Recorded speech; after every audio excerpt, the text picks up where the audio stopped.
Welcome to Live Action Star Wars Presents Data Link. I'm Ralph. I'm James. And today we are discussing Junk Traders Outpost. Yeah.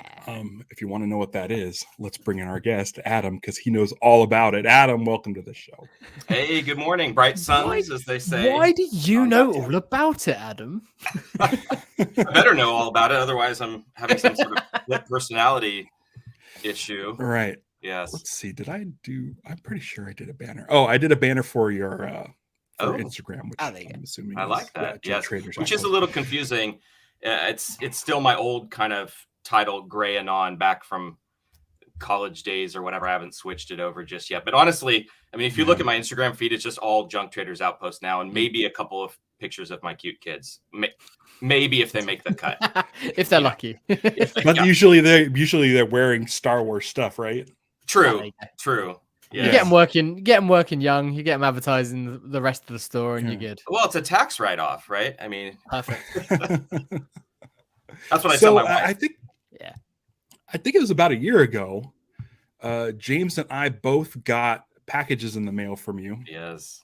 I knew it was coming, and then I kind of figured out what it was, what it was going to be, because you made I don't want to call them phone cases, data pads. Yep. Data pad. Stars. Yeah, data pads. And we opened these on the show. I opened mine up, and I want to say that I opened it up, and I was like, oh, cool. It's a Star Wars thing, and it's like, I like that it's yellow like a Naboo fighter, and I'm like, oh wait, it's remember. Bosk. It's Bosk. It's Bosk. Yeah.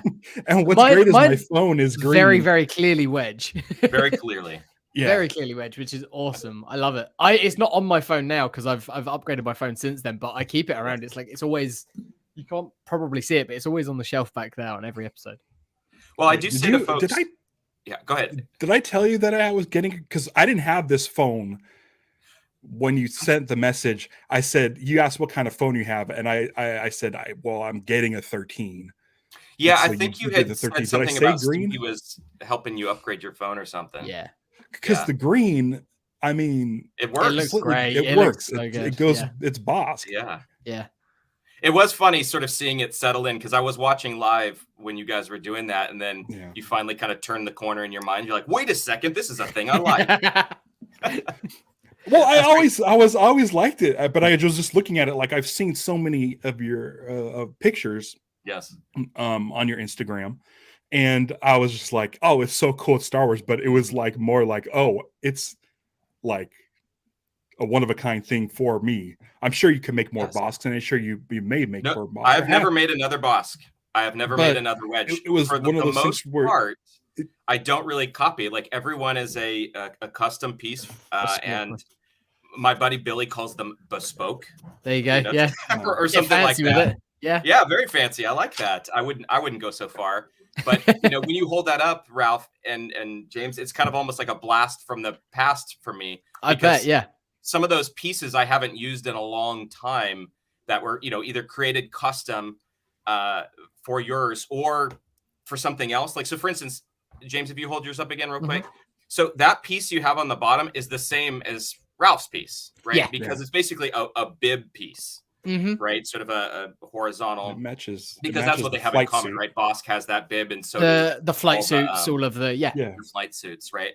But it's just so funny because again, I haven't used some of those pieces in a long time. That that corrugated pipe that's on a Ralph's, it's a Lego piece. Oh wow! I kid you not. So there's those blue tubes. Sometimes they come in silver. I just snipped it in half and put it around something harder to give it some structure there. Yeah. And that's I don't know. It's just it's super fun to kind of play around, just like the guys at ILM do, right? Making something out of nothing. Kit bashing, isn't it? That's what they do. Yeah, right? Yeah. So I was at Celebration back in April, and I was looking, and there was one of the big main sponsors was, I can't remember who it is, one of the nice fancy phone case people. Yes. And I was looking, I was like, these are nice designs and everything, but the cases themselves are pretty dull. Like there's nothing to them. And I was like, yeah, all right, that's a case, fine. But and then I go, what's the point when there's stuff like this that you're making? And it's like it's so much better and it's so cool. It's great. I love it. And even if you go to like Disneyland, they'll have phone cases, but they almost look like stuff that you would get from like Cafe Press or something. They look like a basic phone case. I was telling Adam earlier that I bust this out for special occasions. Yes. Because it is painted. It's like hand painted, and I don't want to. Well, that is the thing, and I think that's why they can't really be mass produced, right? Is because there is a real danger that it could be damaged or wear. I mean, some of those pieces, are snaggable for sure.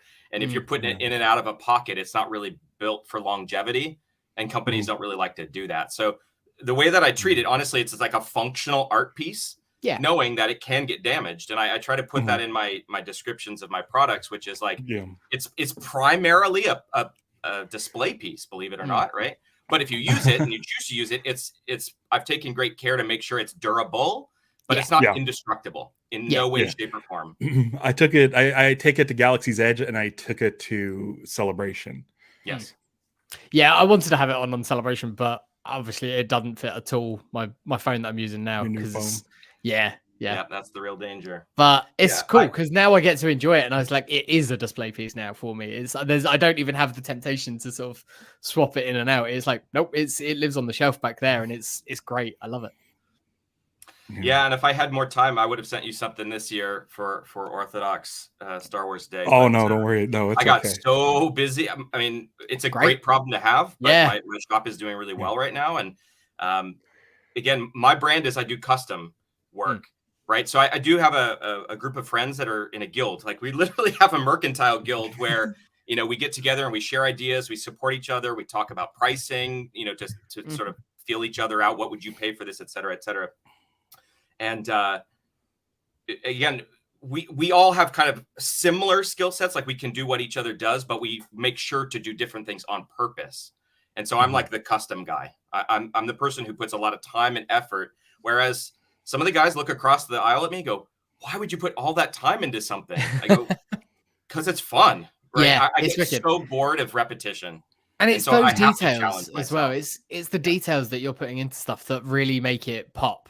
Yeah. Like when you've done some more like costume pieces and things, it's the little the greeblies and things like that you make they're great, and it's what separates it from looking like a costume that you can buy in a store to something that is like screen worthy. Like it looks like it's been built by. And let's get into it because people who don't know like what exactly you're doing, and I feel like if you go to your page, you'll see that you're creating like sort of in-universe kind of wearable items, 3D printed. Are they 3D printed? Yeah, 3D printed like insignias. How would you describe them? Because it's trying to see if I have anything handy to show. I've got so much junk in front of me you don't even know. Anybody who's seen the thumbnail for this video, it's a picture of you in Galaxy's Edge, and you've got things attached, just crap all over me, your vest. Yeah, and these are the types of things. They're flair. like it's like being at TGI Fridays and being told you have to have so much flair. It's like cosplay. It's like cosplay enhancements because anyone can make a Star Wars outfit out of stuff they could find at thrift stores or military surplus stores and stuff, but it doesn't make it Star Wars. So what you do is you create like little kind of headband comm links or bits of little extra things to go on your costume to turn that immediately into Star Wars. It's almost exactly like Portlandia, like season 1 or 2 is like put a bird on it. Do you remember that? Yeah. Put a bird on it. So when you put a greebly on anything, it just automatically Star Wars is it. It's just that little tiny thing that tweaks it slightly to make it a little less our world. But yeah, I mean, I use the term greebly pretty generically or broadly. in the sense that kind of the spirit yeah, of it just means widget. It just means a thing, right? In sort of Star Wars lingo, it's either like Greeble or Greebly. It's pronounced both ways, spelled both ways. You know, back in the day, ILM, when they would say put a bunch of technological stuff on it, it's like put some GAC on it. Just throw a bunch of GAC on it. So yeah, I mean, I do a lot of that stuff, even though technically I'm not the Greebly guy. Yeah, I really don't do that many. There's other guys who are much better at it than me, but like, so you mentioned one of them. So like, this is unpainted. I don't have, whoa, I'm dropping it here. This is an unpainted version of, let's see if I can see it, is the Comlink one. Yeah. And it all comes from like necessity.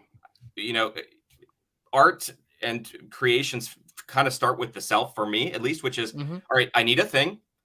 I would like it to look a certain way. I don't want to go buy it. I have a skill that I can actually make the thing that I want to exist. And then if it's good enough, or if I go, you know what, people might want this too, right? Because, you know, one of the standard things for a Star Wars bound or cosplay is like goggles, which you have to be careful too, because that could trend a little steampunky. You know, it can go steampunk real easy. Is like a little comlink to put on the thing, right? Like in Hoth, they had that. Right, the guys that are wearing their outfits, and they had literally just ski goggles from the 70s. I think the Hoth outfits, like more than any other, are what jumped to my mind when I think about stuff on the jackets and things. Because it's absolutely you've got Han, you've got Luke, like, but even like all the military personnel in Echo Base all have something. They do. Yeah, usually it's otherwise it'd just be parkas. They'd all just be wearing like winter clothes. Exactly. That they bought like down the road. Yeah. In Helsinki or wherever. Right. Yeah. So usually it's like some sort of badge that nobody even really knows what they are. Usually it's like that people will say like it's a comlink or it's a rank badge or something. Sometimes it'll be on the shoulder. Oftentimes it'll be like on the wrist, especially Hoth, right? You've even see like Luke Skywalker use his little like comlink. Leia has one. Sometimes you'll see them on like hats or jackets or whatever. But yeah, so I mean, I have the little comlink one, and then this is one I'm doing for a family who's going on the Star Cruiser like 2 weeks from now. It's like a rush order for them. So these are the see if I can do that as well. It's a Greebly, but it's a name badge. Cool. Right. Yeah. So it's their name in Arabesh and whatever they want underneath it, if they choose to do so. So and then the Halcyon, which I mean, God, it's just such a great logo. You could do anything with it, and it just looks good. So, you know, and it's just got magnets on the back of it. And sorry, this light is very bright. And some pin backs just because resin is kind of heavy. Yeah. I mean, and again, I'm not a big Greebly guy, with the exception of like, I challenged myself 1 week to do ones that I did what's called like a Greebly of the week. So they're all patterned after the pilot chest boxes, right? So this is like an X-Wing pilot. I did A-Wing, B-Wing, AT-AT driver, TIE pilot, and then a Darth Vader. So that's kind of it, Greebly-wise. I mean, the gentlemen I work with do much better work, I will have to say. I will be first to deprecate my own work, but like this is one from my friend Don from Mos Gracchus. He's out of Florida, and he literally goes in with a toothpick and highlights each little edge with a product called Rub and Buff, which is like this waxy, silvery quality. But I mean, again, he does much more detailed work than I do on this kind of product. There's other things I do differently. But yeah, I mean, honestly, phone cases are kind of my bread and butter, which is interesting, you know. You've got a market, like you've got a unique thing there, and it is doing something different. And I mean, just the simple thing of calling them data pads is just going to make, I'd hope, and I think it just makes people go, yeah, no, that's cool. That's the Star Wars thing. I don't have my phone on me. I've got my data pad. Yeah, and I don't do cosplay and stuff, but even taking my Bosk one into like Galaxy's Edge, I feel like having it out makes me feel more in universe. Yes. In the world. Yeah, it's it's really nerdy, and it's one of those things where I'm like, I kind of hoping like a cast member notices it. Yeah. Like, oh, that's an interesting. I just want to hear them say, "Oh, that's an interesting data pad," or something. I don't know. There is a joy. Like I don't know. It made me be like, oh, maybe I want to wear a lightsaber, and maybe I also want to wear a vest instead of my hoodie, or maybe I want, and you start. I'm like, oh boy. Before you know it, I'm going to be decked from head to toe. Yes. But at the same time, like, it's an invitation, right? So if you've got this thing and they recognize the thing, and they go, oh, wow, that's really cool. It starts a conversation, which is always a good thing, right? Yeah. It sort of like connects people. And that's why I like to do it too, which is like, at the end of the day, if I weren't putting this out in the world, I'd be just doing it for myself, which is great.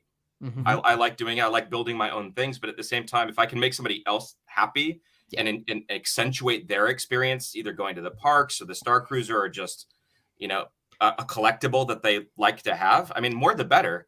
I mean, it's kind of like if a tree falls in the woods, does it make a sound? Or, you know, if art is made and nobody is around to enjoy it, like there is a self process for art for sure. You can do it for yourself, but the world, it's so much. If you have the ability, if you have the ability to do it, and what you're doing is a quite a unique skill sort of thing. Like you're doing something that not everyone's doing. You know, there isn't a masses of this out there, so it's great that you are doing that and you're making it available to other people. Well, what's really great about it though is it can be done by more people, right? It's the making community is actually a pretty open one. It doesn't always have the same toxicness that we encounter from time to time with the Minox and whatnot. People are pretty open with sharing techniques for the most part, right? Because sharing a technique and applying a technique are two different things, right? So saying how something is made, like chemically, like I just messaged a friend. I go, hey, what's in that new Nuln oil that you use for weathering? And he's like, well, here's all the things. But to apply it and apply it artistically is a different thing altogether, right? But then with the technology is pretty accessible, you know, as far as like 3D printers, they have come down in price, just like so many other things. And there's an entry level. I mean, there's even like 3D printing stuff at high schools in the States, right? People can take classes in it. So it makes it more accessible to people, which I think is a good thing, right? It's like giving people tools to succeed. You're hitting that sweet Venn diagram, sweet spot of like cosplay and costuming and stuff, and then like miniatures painting and that sort of like, it's great. It's but the thing with cosplay is that it's up to the people to go find the stuff, but I do like that you're making it really accessible to people to get sort of the extra Star Warsiness of it, and like a starter specific kit. Things. That's it. And they might be great. They might be going out and making a lot of their own costume, but they just need this one extra piece or this thing that you're like, I've got that. Don't worry. Like I can save you some time and some effort. Like I can do that. Like you've got it in you. So it's Oh, absolutely. Yeah. Very cool. Stevie asks, how can I order a phone case from Adam? Pretty easily. On my Instagram, I will typically kind of tip the hat and say, hey, I have a commission spot opening up, right? Because I only can do about 1 or 2 a month because they do take quite a bit of time. I've got the process down where I can kind of bang one out in a week if I'm not super busy at my day job, because I do have a pretty intense day job. And so my mornings usually are like prepping stuff. And then in the evening when I come home, I kind of do a lot of painting so it can set overnight or whatever. But like, I'll even give you for instance, like this morning, I've got another data pad case just right here, ready to go. You know, again, the lights are really difficult. It's a Hondo themed. It's got the transport solution thing. I'm trying some new stuff with wires over here, more bendable. And so this morning I was like clear coating it, getting it ready to go, making sure it's photographed, because I photograph things not to show off, but also for a record in some ways. So I can remember how I did something. That's it. And also like if you're only making one of a thing, then you're going to want to be able to see it sort of thing. Yeah, absolutely. Great. And sometimes I'll go back in my Instagram. I go, oh, wow, I forgot I did that one.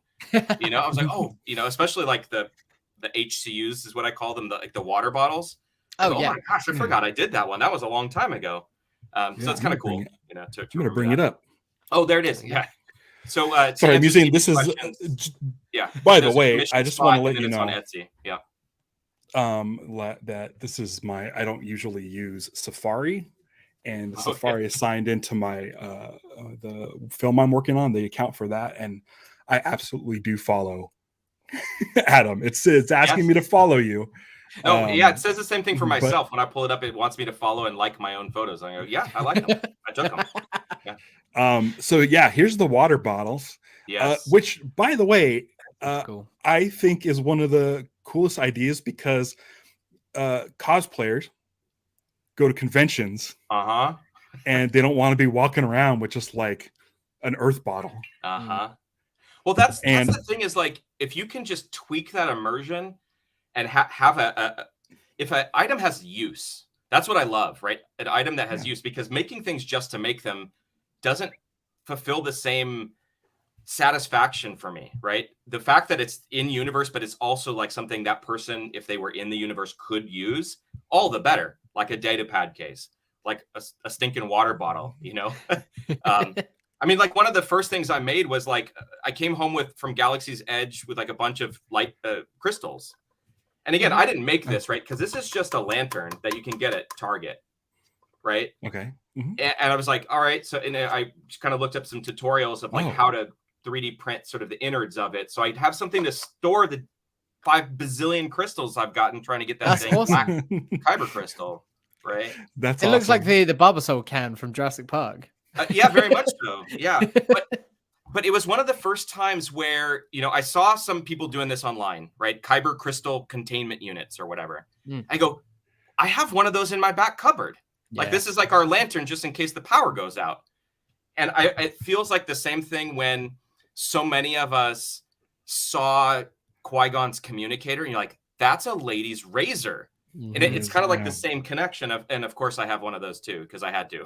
I had to like buy one from China. And, you know, because they probably don't make those. I was gonna say it's old now. Yeah. But I remember it was sitting in my shower in the early 2000s, you know, my girlfriend or whatever, you know. But it's like the same connection, which is like I recognize that thing. Now I understand it a little bit, but how can I take that leap and make that thing for myself, you know? It is what Star Wars has always done. It's like it's recognizable. I kind of can figure out what that is, but it's not that thing. Like just the bubble wrap around the poles in the trash compactor and stuff like that. It's like you just do something and spray paint it silver and it looks totally alien. It's great. Well, I will have to say that's what I've tried to put a finger on it before, but I think that's what makes Star Wars accessible is like our world is recognizable in it. Yeah. And so it gives us like a toehold into Star Wars, which is, all right, so a bunch of guys in the 70s just did their best, right? They threw stuff together with things that were around, and I can do that too, and that connects me to the thing. You know?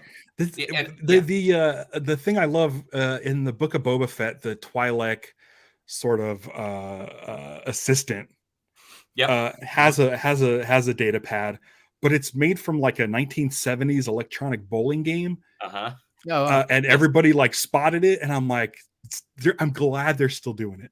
I'm glad they're still taking junk from the 70s and making it Star Wars props. Because I mean, you can't. They don't need to be doing guerrilla filmmaking at this point, but they are. Just because they probably have more fun doing it, right? The spirit's there. I mean, there's in Anakin's house in Episode 1, there is a Hyali scoop. Yes, like painted we have silver those at my and dangling. school.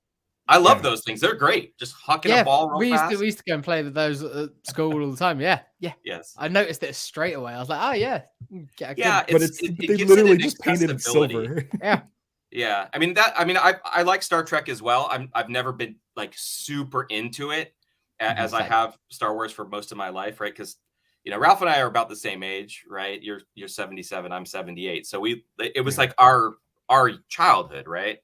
But Star Trek kind of holds you at a distance and said, this is a future you can have if you guys figure your stuff out. Right? You know, fix the world and then you might get there.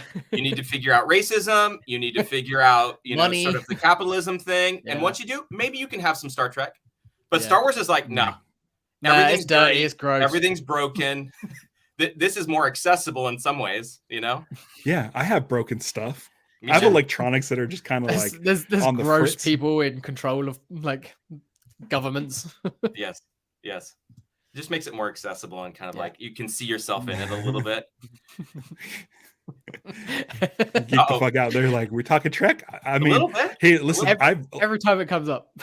I've never. Again, I love Star Trek as well. I have very great memories of that when I was young as well, and I just never like got into like the memorabilia or cosplay or any of that stuff. Just it it didn't feel the same for whatever reason. I don't know. Yeah. For me with Star Trek, it was the thing is I tried so many times to get into Star Trek. It wasn't until lockdown in the pandemic where I actually watched the entire original series, and I really, really enjoyed it. And then tried to do the same thing with Next Gen, couldn't get into it. Yeah, it's a little harder. I watched a lot of Voyager, but couldn't get into it. There is some sort of a disconnect, but there's the show Orville, which I absolutely adore. And I I've been watching that recently, actually. I think I figured out what my issue is with Star Trek, and it's all the military sort of naval speak. Everybody's very proper in the way that they have discussions and stuff. It's not a conversation that you would hear. This person talks, addresses their captain. The captain consults this person. I'm like, this is a board meeting, and I'm the most bored. But it's even but so with more Star Wars so in TNG, right, where they literally have a conference room off the bridge. Yeah. But then I realized I watched the Orville. They also have conference rooms, but they're just talking like people, and they're talking about like the Muppets, or they're talking about, you know, there's scenes with like where they're watching Indiana Jones, and it's like, it's giving me something to relate to. It's really giving, I have no sort of connection to any sort of military thing, or naval speak or any of this. Yes, I mean, Shin Godzilla's great. Stevie, you're in the minority here. She got me really, no, she's talking about boardroom scenes. Oh, right. That's is 90% boardroom scenes. That movie jacked me up. Shin Godzilla jacked me up. I started a podcast that lasted for 4 years because of Shin Godzilla. I went and saw it with my friend Jorge, and we spent all of dinner talking about the movie because it's such a bizarre, strange movie. And then I kept thinking about that. I couldn't get that movie out of my head, and I'm like, I got the domain. I'm like, Jorge, you want to do a podcast with me? He's like, yeah, sure. And we did it for 4 years. But so it's the boardroom speak, and they're speaking a language that I don't understand, and it's subtitled. But so I guess I have no excuse for not getting into TNG with their boardroom scenes. But I'm doing better with Star Trek. I've seen every Star Trek movie now. I think I'm fine. I just like that there's a world where we can coexist, because I remember back in '99 when Phantom Menace came out, it was like there was a hard line in the sand. Vitriol. You have to be one or the other. It was crazy. Now Star Wars fans just argue with themselves. So exactly. Like that's probably why easier. I tried to go over to Star Trek. Yeah, maybe. They don't have to go too far. They don't have to walk down the street or anything to argue. Yeah. Right. That's the thing, is now everybody's out there. It used to be in the dark times, no one would talk to me about Star Wars. I was very happy that I mean, I wanted people to talk to Star Wars about, like I wanted to talk about Star Wars with people, but it wasn't like now where I get to hear everybody talk about Star Wars. And I'm like, oh, it's so funny because somebody I grew up with reached out to me recently to ask me a question about Star Wars or something. I can't remember what it was specifically, but he kind of he's like, I didn't know you were actually that into Star Wars when we were growing up. Like it never really came up in conversation.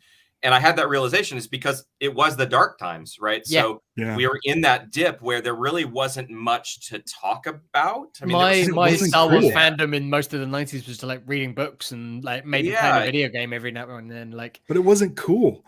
Star Wars stopped being cool. No. Yeah. It wasn't cool, and there wasn't, sort of like this universal acceptance of it as time went by, or it didn't hit another pop culture blip until the late 90s again.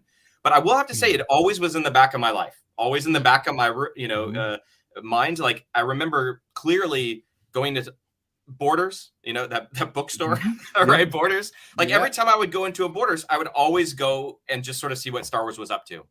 Like, I don't know if I would always buy a book. I would just sort of see what was going on. See what the new thing was. Star Wars Insider, kind of flip through it a little bit. Yeah, just Star Wars Insider. What was going on. But I would put it back down and then go back to whatever I was like majoring in that point in my life, Yeah. But Star Wars was always there, right? I was just kind of waiting for something bigger to come back for whatever reason, Back in the dark time, I remember reading a Star Wars Insider where a guy had gone on vacation in Tunisia just to visit the Star Wars sets, and I was like, oh my God, who would like, do such a crazy trip like, for that? this is like, you can do this, like, you can go to Star Wars, like it's like 1995 or something, or 94, and I'm like, oh my God, this guy got to go to Star Wars. I can't believe it. And now, I mean, listen, you're like 20 minutes away. as much as there's like all the toxic stuff going on, like the little boy time. Ralph knows that he can still go over to Star Wars. And and that's why I think I started doing the show with James, because I don't want to be part of the conversation, but I'm like, but you know what? We could be a positive part of the conversation. And so let's do it. Let's do the show. And it's I mean, dude, Star Wars is still great. And there's people out there who are like, fuck Disney area and screw this. And I don't, all that stuff. But I'm just like, inside, I'm like, I kind of still like it all. I just, if like things, okay, now I'm going to like, I saw you started doing this. I'm going to bring this up. The currency. Oh yeah. Those are new. And I was like, so excited, because I'm like, oh my gosh, like you could put Star Wars in your pocket and nobody knows that you're secretly holding Star Wars shit. Some credits. And it's like, oh my God, I would love to have that in my wallet. Yes. Because I have like a phone card that my friend got from England that has knick-knack from the Man with the Golden Gun, Hervé Villachez, and it's like just in there. And my 2005 Darth Vader Star Wars Club card is in there. Like there's something about like it's nice to kind of have that little bit of like, they're your kids, aren't they? They're your kids in your wallet. Oh, absolutely. It's not going to be it's going to be one of those, it's it's going to be one of those things, because I really want to get one of these where where someone's going to start talking about Star Wars and I'm going to be like, oh yeah, look at this, and then you just bust it out. What's fun about the currency, and amongst other things, is like, the farther we go on into this sort of maker community, and the more people who enter it, that sort of there's less space for new things, right? People are kind of treading over. And in fact, Disney's kind of caught wind of that a little bit, where things that makers have been doing on Etsy for about 2 or 3 years now will be sold in the parks, because they kind of want to get their finger into it, right? There for the longest time, there was like necklaces people could buy with the kyber crystals from the park, and now they sell them in the park. I've had Han's dice hanging in my car for like 6-7 years, and it wasn't until like well after Solo had come out that they started selling official ones. Because I went on, I was like, yeah, I kind of want those for my car years and years ago. I think this was before, it must have been before The Last Jedi. And I was like, yeah, that'd be fun little thing to have in my car. It's subtle enough, I can get away with that. But yeah, there was no official one, so I got some on Etsy, and then like I think it was well after, I think it was in the last 2 years or so that they've started selling official ones of those. It's like such a simple thing that you'd think. So that they would. So in the creator community, like when something like that does happen, do creators kind of get offended or mad or well, upset? It depends, I think, on what the thing is, and that's kind of what's been really interesting. So I mentioned that I have a sort of a guild, right? We're called the Galactic Mercantile Guild, and how it was formed kind of answers that question a little bit. So I was already kind of doing a few things. I was really just doing these droid bases. I don't happen to have one nearby, but again, out of necessity, is the BB droids you can get at Galaxy's Edge don't sit on a shelf very well. Right. So I was like, all right, so I myself need something to place it in. I go, all right, so what would this look like in the universe? And that exists, right? Like if you go into Mubo's, there's this really intricate, really large one underneath one of the full-size BB droids. I go, no, I don't want to do that. I want to do my own version of it. So mine looks more like a sprocket or like a gear. And so I made a couple of those and started selling those online and did a lot of those, but then got a little bored. I don't think so there's one version of it there, the 2.0. The other ones I don't sell anymore, just because my printer's on the fritz, actually. It has to be on a extruder printer. So I'm only really kind of doing, there we go. Yeah, perfect. Yeah, and so once I kind of dipped my toe into that and had kind of a functioning shop, it looked real janky to just have like one item. And so I go, how do I diversify a little bit, right? Because when people go into a store, they don't want to go to a store that just sells one thing. They want to be able to browse it, right? Right. And so that's where I went down the HCU. It's hard to say actually, really fast road, but I went down that road because I had actually already seen one. So I was flipping through Instagram, and I ran into this guy named Mars. His shop is called That Corner in Coruscant, and he had this water bottle that he was not selling. It was his own personal thing that he had for himself just to go to the parks. And I just sent him a message. I go, "Hey, Mars, I love your stuff. This looks really great. I'm thinking about making my own version of it. Would you mind if I did my own version that takes cues from what you're doing, but go a different direction? They're going to be custom. Paint jobs are going to be unique. Everyone, I'm not going to make a clone of what you're doing. It's going to be my own." He's like, "Yeah. And thanks for asking. That was really nice of you. Like, you didn't have to do that, but you did." And that actually started a whole snowball effect of like, because he's a really project-based guy. He's like, "All right, what if we all kind of did that? What if we all got together, shared good ideas, asked people each questions?" And the way he puts it is the Star Wars pie is big enough for anybody. Like, there's so much out there. The universe is rich. But if we don't like step on each other's toes too much, we actually increase our ability to fill a niche for a customer or a fan, right? So we try not to double up on things to make sure that everybody kind of has their lane, but then we support each other, right? So you see, so it kind of answers your question in a long way, but that's our version of the maker community. So we choose to stay in the light like you all do, right? Yeah. There are also other negative people. There's of course. I mean, there always is in every situation. There's always going to be those people that feel slighted and like it's a personal attack when other people are making anything even remotely similar, I bet. But yeah, and so we've had conversations before about, hey, what do we do when we see somebody copying something of ours?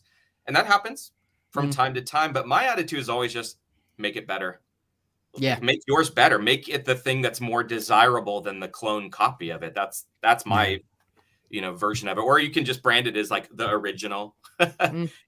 Accept no substitutions. You get it a lot with like tattooists and that community as well, where people will just like they'll post up their art, and it's like you'll get some artists who will just go and just do a carbon copy of it, and it's like be inspired by that. That's great. And inspiration is fine, and then you can put your own spin on it, your own tweak and change and subtle sort of change on it. Yeah, absolutely.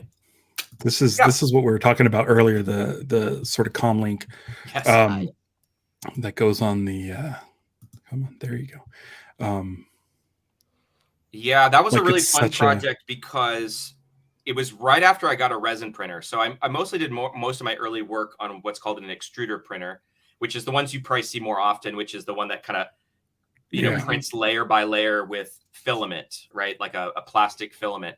But then I bought a resin printer because of peer pressure. Back in the 80s, it's like, hey, try this drug. But like in the maker community, everybody's like trying to push like, hey, you got to get a resin printer, man. It's so sweet. And so resin can do a lot of really great detail. And so I sat down and I go, all right, I really want to go for it. And so my challenge was to design and print this in a day. Right. So I sat down on the modeling program. That's just a free program. It's online. Anybody can use it. And all of those pieces are unique with one exception. I cheated once. Right. So what I mean by cheated is like I did grab a file off of like there's these clearinghouses of files like Thingiverse or Yegi where you can go and kind of just grab stuff for free that people have already done. But every one of those things, every switch, the knob, the screen, the antenna, all those things are 100% like created by me through polygons. There's one cheat. It's on the left-hand side. I think you showed it there, Ralph, over like under my thumb.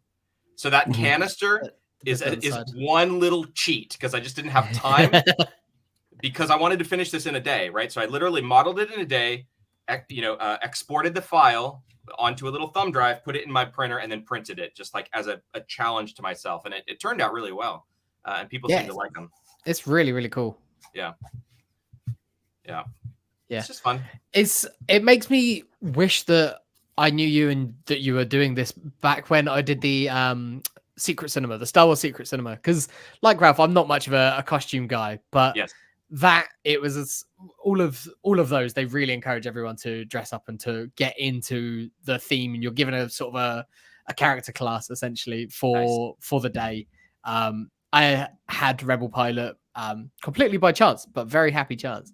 Oh yeah, and yeah, it was a case of like I can do the orange jumpsuit and I can make as much as I can, but just using stuff that is around the house. Whereas if you'd been doing this before and I'd known about it like long enough in advance, I would have definitely been all about it. Oh yeah, just invent time travel. Yeah. And then we're good. Yeah. 2000 or just wait for the next one, or Celebration, or so. I mean, Celebration is perfect. I think. Yeah. Oh yeah. And you sort of mentioned like cosplay and what, like I don't even consider myself a cosplayer in any way, shape, or form because I do it so infrequently and I do it for a very particular purpose. Yeah. But there's a saying like in the running community, because I'm a runner as well.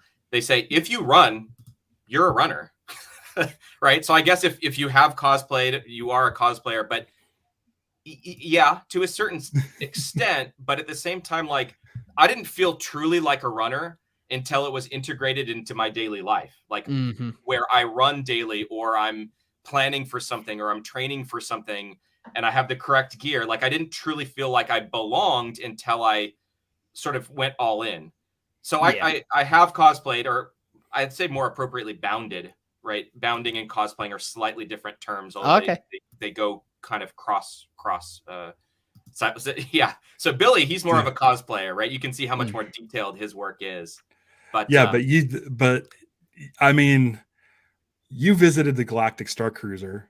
Yeah, a couple times. And so I mean, let's talk about that, because you're in a rare crowd, and that is one of my favorite topics to talk about.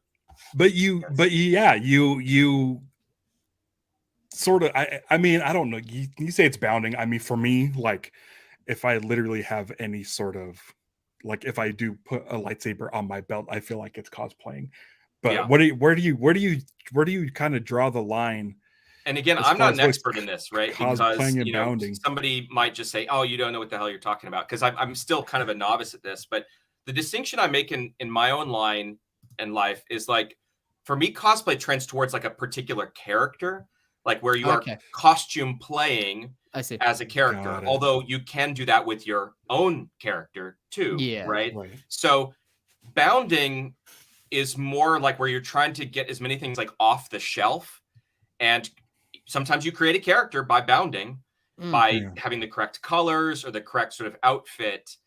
But so the line is blurry, right? So it's all in the same family of like hobby, but like I'm sure there's somebody out there much smarter and much more experienced that can make the distinction better than me. But like, cosplay feels a little bit more like serious as opposed to bounding, where it's a little bit more casual.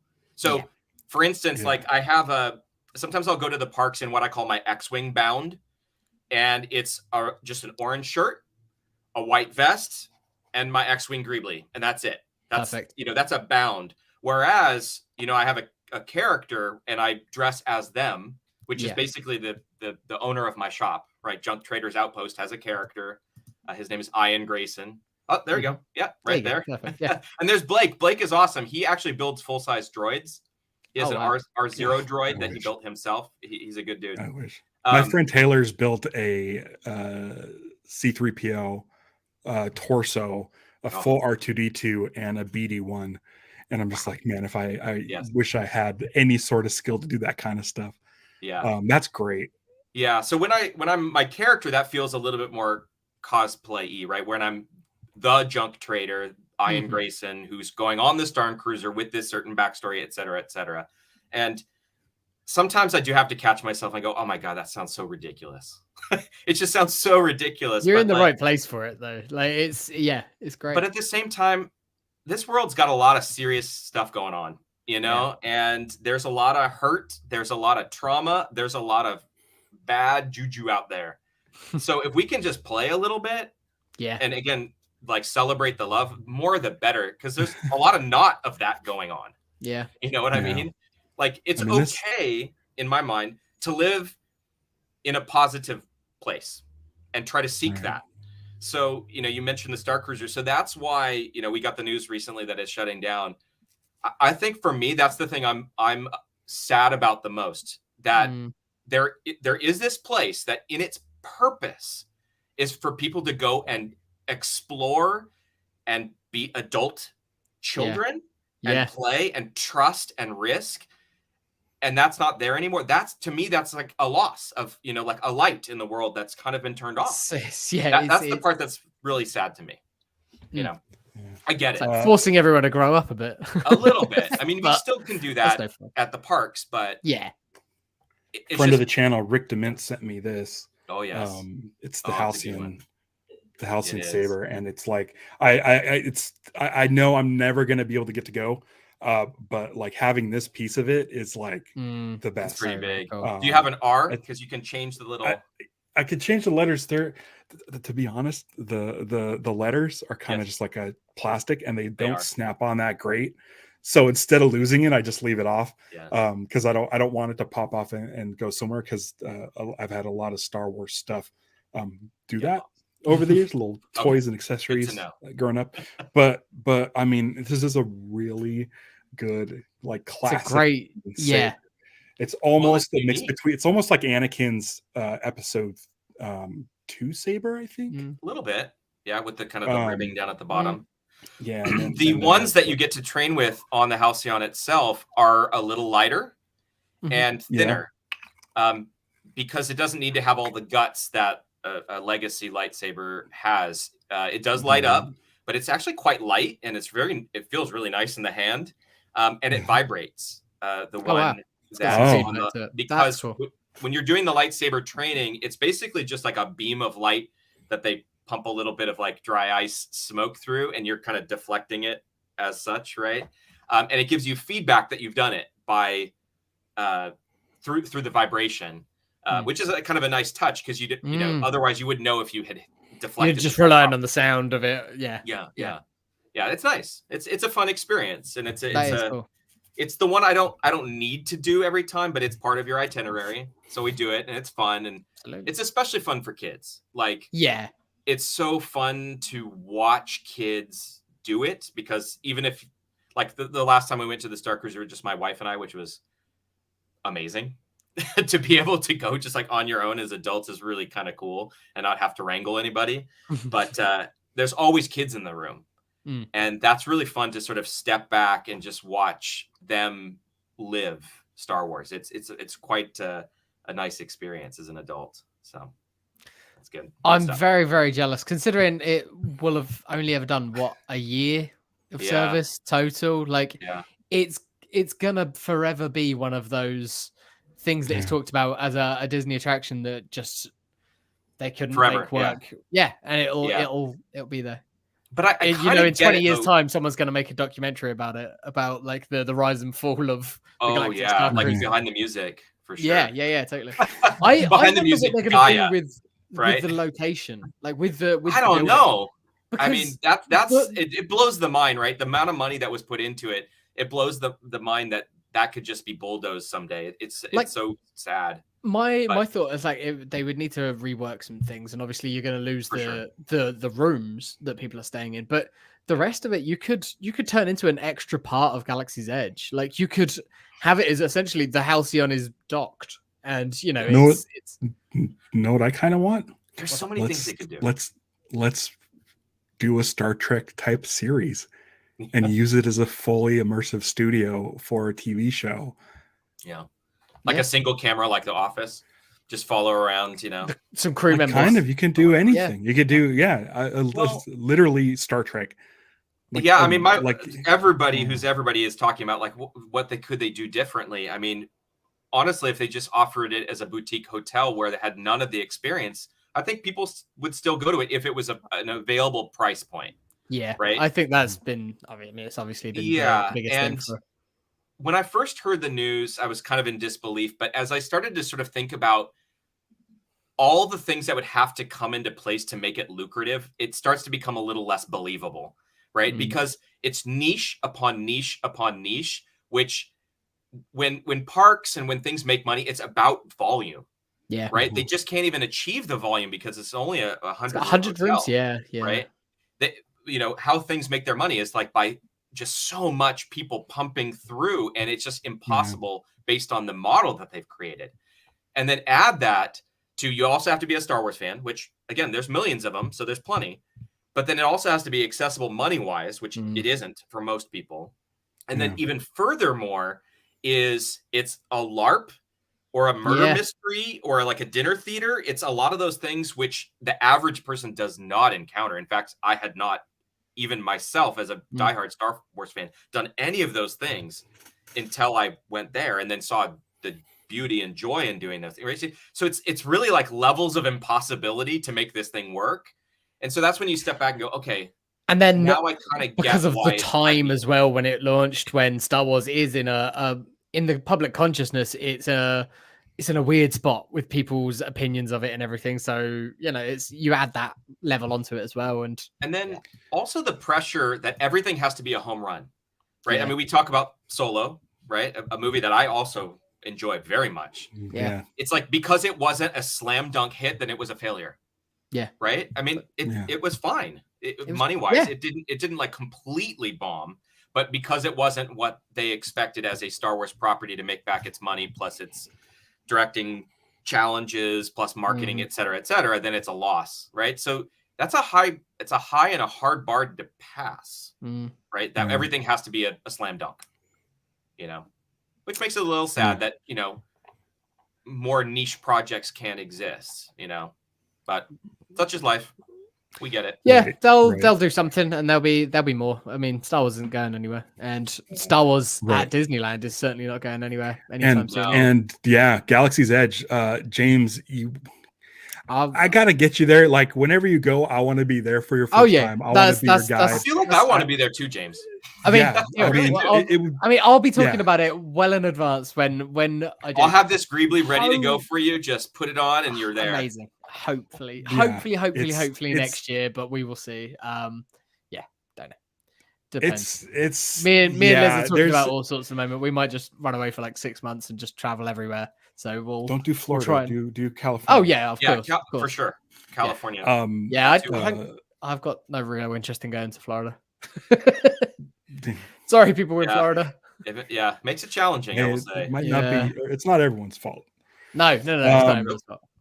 Especially not the folks that are working hard at those parks, and the Star Cruiser folks, and a lot of people talk about the actors, which are amazing, the characters, but the staff are also amazing. I have had just as rich and interesting experiences with the quote unquote wait staff, right? There's a gentleman, Edgar, who's I don't know what his title is, but he's kind of like the hotel manager, who I have kind of developed a small friendship with. Because he's cool. Been there both times I've been there. And then again, I'm lucky enough to be able to go a third time. I can't even believe it sometimes that's even going to happen. That's amazing. But it allows me to say goodbye. That's what I think is really important to me, to be able to kind of do that on my own terms, as opposed to those folks who have been once and kind of have had the rug pulled out from under them and can't go back under their own terms. So I'm just very thankful for that. But yeah, I hope Edgar's there as well, because I mean, he's a good dude, That's really good. That's really cool. He's fun. He remembered me from my first trip because, and I've told you this story a couple times in different forums, but why I've had to go to the Star Cruiser more than once is because the first time I went, I only experienced one of the 2 days. Oh, right? Wow. So okay. I went, right, Ralph, you've heard this, right? So I went on the first day and we were there, my whole family. It was a lovely family vacation, my wife, my 2 children. And I suffer from migraines. I get really bad migraines, and I took my medication. It did not work, and so I couldn't anything the whole second day. And what's great about those rooms is they're very dark, right? You're in space. You can black out that room, which was very great for me. But my kids and my wife would be coming back periodically into the room. Oh my God, you can't believe what just happened, And I'm like. Great. I'm so happy for you guys, but so great. I'm living vicariously. Yeah. So it's great that you did manage to get back and are gonna be able to go back again. Then that's so this is why I believe I truly have found the right person for me in life, which is like the day after we get off and I've, poured myself back into my body, my wife goes, we have to go back, right?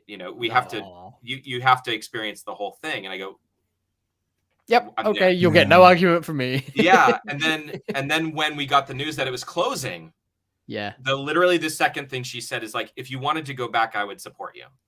And I was like, all right, slam dunk, vows are good, divorce papers, let's trip them up. Let's go. Now she's been really awesome about it, but it's definitely a tall ask monetarily, but even more the reason to continue to produce things.